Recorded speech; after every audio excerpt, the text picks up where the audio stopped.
I started this over because I realized as I was talking, I have something to say. Let me turn it down. Oftentimes I get asked whether I regret going to college. And if you don't know, I did go to UF, University of Florida. Go Gators. I went to UF and I did my 4 years. During my time at UF, initially me going there, I went for pre-med and I ended up getting kicked out. Spring 07, the ending of spring 07. Ended up getting kicked out because that I don't know if they still have it, but they had a system called deficit points. But anyway, I ended up getting kicked out and I got back in spring 08 and I had to change my major. So the major that I graduated in is similar to like social work, but UF doesn't have a social work degree program. So, you know, I did my child welfare. I did child welfare for almost 7 years and then I quit.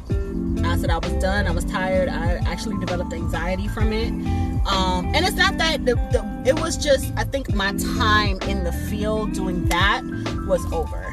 And I just did not, and I had a young child, no family. I had my friends, and my friends was my family, and my friends in Gainesville helped me tremendously with being a single parent. And everything like that. And Dylan's dad was involved. I mean, it was a little tumultuous in the beginning, but you know, he had to go do his bid. So essentially I was a single parent.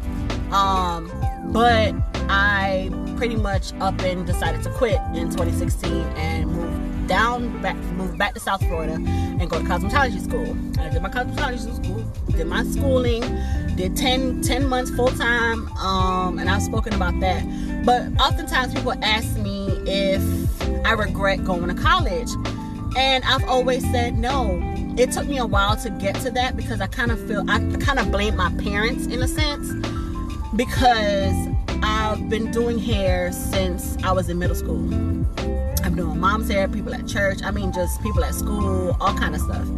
And I felt like if they had really believed that it was a career that I could go into, I probably would have gone into it first. I would have went to cosmetology school straight out of high school, or at least got my braiding license, done something in the hair industry at that time, instead of pretty much 11 years later. But I was reminded that everything happens for a reason, and the journey that you have in life is done. It's for a purpose, and there's lessons to be learned along the way. So I did my 4 years at UF. I did 7 years in child welfare, and then I upped and quit. And during the time, looking back on it, you know, it's 2020, so 15 years later, would I choose again? If I could do it again, would I choose not to go to UF? Absolutely not. I thoroughly enjoyed my time while I was at UF. And the people that I met there are friends, and they're connections that I still have 15 years later. And I think a lot of the times we look at our lives and we look at, you know, maybe we made a timeline, and maybe, you know, there were things that we said that we were going to accomplish by the age of 30. Maybe we would be married with kids or something like that. Or maybe you would be at this point in your career by the age of 30 or 35. Especially women, we tend to do that a lot. And I can only speak for women because that's who I talk to, and, you know, more so now. And we talk about, you know, when you're asked in high school, or even depending on your classes in college, you know, where do you see yourself in 5 years? Where do you see yourself in 10 years? A lot of us said, you know, married, kids, in whatever career field, big house, all of that kind of stuff. And then you realize, okay, you know, my life is not that. My life is not what I thought it would be. But, you know, I'm a believer, and I believe that I also have come to believe that, you know, everything happens in the timing that it's supposed to happen. And there are lessons that you learn along the way that allows you to progress along in your journey too. So I think oftentimes some people beat up ourselves so much about where we are in life because it's not where we thought it was going to be. It's not where we thought we were going to be. but at the same time recognizing that God's plan is, there's no mistake with God's plan. And if you trust God, and if you're a believer, and if you trust God, learning to trust Him is a journey within and of itself. And being able to say, you know what, God, I trust you with whatever's going on with my life. I trust you with this career path. I trust you with my relationship. I trust you with my children. I trust you with my career goal. I trust you with my educational goals. I think that it takes experience, and I've always felt that faith in God is a lot of experience. It's less reading the word. To me, it's less reading the word and a whole lot of experience. And I feel like we have a tendency to beat down on ourselves when we haven't reached this milestone in life, and we're a failure, or some people will become depressed. Some people will really it really kills their self-esteem and really makes them insecure because they felt that they were going to be having this type of lifestyle by the time they hit a certain age, and it's not happening. And I think it's really important that we just take the time to breathe and just appreciate where we are, even if the journey that you have up until this point has been tumultuous. There's lessons and there's lessons that you learn from the experiences that you had that can catapult you to the next level. And so I think it's very important that we don't stay within the pity party that we can easily do, and we take that and we use it to manifest the things that we want to see. And it's easier said than done. It's very hard to do when you're in it, but when you come out of it, you understand that there was a purpose and there was a reason why things were delayed. And there's a quote that says, delayed but not denied, or delayed but not denied. And that just means that sometimes things take a little bit longer for you to achieve the things that you're doing. And don't compare your life to someone else's. Just because somebody is doing the same exact thing that you're doing, or you guys may be the same age, and they seem to be climbing up the ladder in their career, but you're still a little stagnant. But you're doing everything that you feel that you should do. You're talking to God.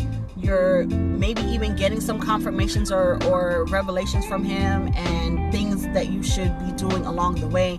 Just be patient. When we rush things, we end up messing them up for ourselves, and we end up making the situation much worse than what it was supposed to be. We end up prolonging our journey in our human brains. So I think that just take your time, trust God, and if you say you trust God, really trust Him that He's going to put you in the situations and really do things according to His will, but that will benefit you. You can't say that you trust God and you're going to worry about it. You're going to have to worry and pray. You're going to have to worry or pray. You can't pray if you're going to worry. You shouldn't pray if you're going to worry. You shouldn't worry if you're going to pray. So, and right, Tyrone, everyone moves differently, and you don't know what that person had to go through that you did not see to get where they are. They could have went through stuff early on in their lives to get them where they are. You have no idea. So don't compare yourself to someone else and think that their journey is easier or they got there faster. You don't know what that person had to do. You have no idea what Keisha had to do to get to the position that she's in. Leave her be. Those were her steps. That was her journey. Whatever Mark had to do over there, leave him over there. Don't worry about it. You focus on yourself and you keep it pushing. Social media makes it very easy for us to compare each other because, it's social media. So you put stuff out, people put out what they want you to know. And then some people hold back a whole lot. There's a whole lot of people who you have no idea what the heck they do, where they live, if they got a girlfriend, wife, husband, where they work, what they do for a living. And that's quite all right.